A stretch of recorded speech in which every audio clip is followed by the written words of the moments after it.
खेती में इस्तेमाल हो रहे रसायन हमारे जीवन को किस तरह नुकसान पहुंचा रहे हैं, इसका अंदाजा अभी बहुतों को नहीं है। ये खेतों की उपजाऊ शक्ति पर असर डाल रहे हैं, फसलों में जहर घोल रहे हैं और पर्यावरण को भी दूषित कर रहे हैं। कीटों, बीमारियों और खरपतवारों से फसल को बचाने के लिए हम जिन दवाओं का इस्तेमाल कर रहे हैं, वो मित्र कीटों के खात्मे का भी कारण है। यही वजह है कि खेती में रसायनों का अंधाधुंध उपयोग पूरी दुनिया के माथे पर सिलवटें उगा रहा है। समस्या भयावह है, मगर इतनी भी नहीं कि वापस न लौटा जा सके। जैविक खेती के माध्यम से रसायनों के खिलाफ एक तरह से जंग छेड़ी जा चुकी है। भारत एक कदम और आगे बढ़ते हुए जैविक के साथ साथ प्राकृतिक खेती को भी अपना रहा है।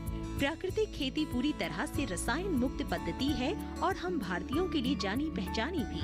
हमारे किसान हरित क्रांति के आगमन तक रसायन मुक्त खेती ही करते आ रहे थे। हालांकि जिस प्राकृतिक कृषि की बात आज देश में हो रही है, वो पुरानी पद्धति के मुकाबले ज्यादा वैज्ञानिक, ज्यादा कारगर और कम खर्चीली है। प्राकृतिक संसाधनों वाली इस कृषि पद्धति में फसल उगाने के लिए आमतौर पर बाजार से कुछ भी खरीदने की जरूरत नहीं होती। इसीलिए इसे जीरो बजट प्राकृतिक खेती कहकर भी प्रचारित किया जा रहा है।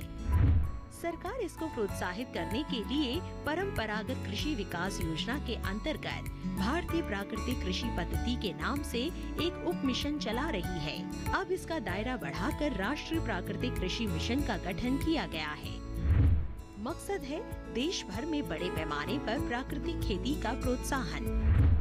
मिशन का लक्ष्य दस्तावेजीकरण के लिए संस्थागत क्षमता का विकास और कृषि के उम्दा तरीकों का प्रचार करना है। प्रचार में प्राकृतिक खेती कर रहे किसानों को भी भागीदार बनाया जाएगा।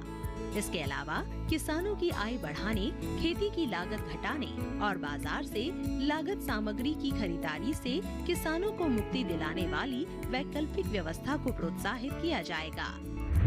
साथ ही पशुपालन, देसी गाय और स्थानीय संसाधनों पर आधारित एकीकृत कृषि मॉडल्स को भी प्रचारित किया जाना है। ये मिशन देश के अलग अलग हिस्सों में हो रही प्राकृतिक खेती के बारे में आंकड़े इकट्ठे करेगा, जो आगे की रूपरेखा तैयार करने में मददगार साबित होंगे।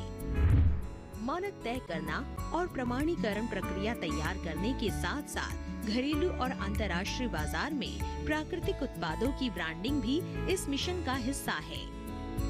राष्ट्रीय प्राकृतिक कृषि मिशन को कामयाब बनाने के लिए किसानों की आदतों में बदलाव लाना होगा, ताकि वे रासायनिक तरीकों की जगह प्राकृतिक कृषि पद्धति की ओर प्रेरित हो सके। इसके लिए शुरुआती वर्षों में किसानों की जागरूकता, प्रशिक्षण, हैंड होल्डिंग और क्षमता निर्माण पर लगातार काम किया जाएगा। जाहिर है इस सब पर खर्च भी आएगा। गहन विचार के बाद सरकार ने 2023-24 के लिए 459 करोड़ रुपए का प्रावधान प्रस्तावित किया है। इस अवधि के लिए उर्वरक सब्सिडी का बजट 2.25 लाख करोड़ रुपए से भी ऊपर रखा गया है। इसके अलावा एक पोर्टल भी तैयार किया गया है। naturalfarming.dac.gov.in पर जाकर आप प्राकृतिक कृषि से जुड़ी सभी जानकारियाँ पा सकते हैं। प्राकृतिक खेती देसी गाय और स्थानीय रूप से उपलब्ध संसाधनों के आधार पर की जाने वाली एक पद्धति है, जो बड़े पैमाने पर बायोमास रिसाइकलिंग को अपनाती है और पारंपरिक स्वदेशी प्रथाओं को बढ़ावा भी देती है। इसमें बायोमास मल्चिंग पर जोर दिया जाता है। देसी गाय के गोबर और गौमूत्र का उपयोग किया जाता है। फसल विविधता के माध्यम से कीट प्रबंधन किया जाता है और मिट्टी में कार्बनिक पदार्थों की वृद्धि पर बल दिया जाता है। ये बातें फसलों को जलवायु परिवर्तन के असर से बचाने का काम करती हैं और मिट्टी में कार्बन पृथक्करण के लिए भी मददगार हैं। भारत में प्राकृतिक खेती को 500 हेक्टेयर के क्लस्टर बनाकर प्रोत्साहित किया जा रहा है। प्राकृतिक खेती अपनाने पर 3 साल के लिए प्रति हेक्टेयर 12,200 रुपए सरकार दे रही है। इसमें से 2,000 रुपए प्रोत्साहन राशि के तौर पर सीधे किसान के खाते में भेजे जाते हैं। भारत को आत्मनिर्भर बनाने की दिशा में कृषि की पहचान मुख्य केंद्र बिंदु के रूप में हुई है। देश के कई राज्य प्राकृतिक खेती को अपना रहे हैं। इनमें आंध्र प्रदेश, गुजरात, हिमाचल प्रदेश, केरल और झारखंड के अलावा मध्य प्रदेश, राजस्थान, उत्तर प्रदेश और तमिलनाडु का नाम प्रमुखता से लिया जा सकता है।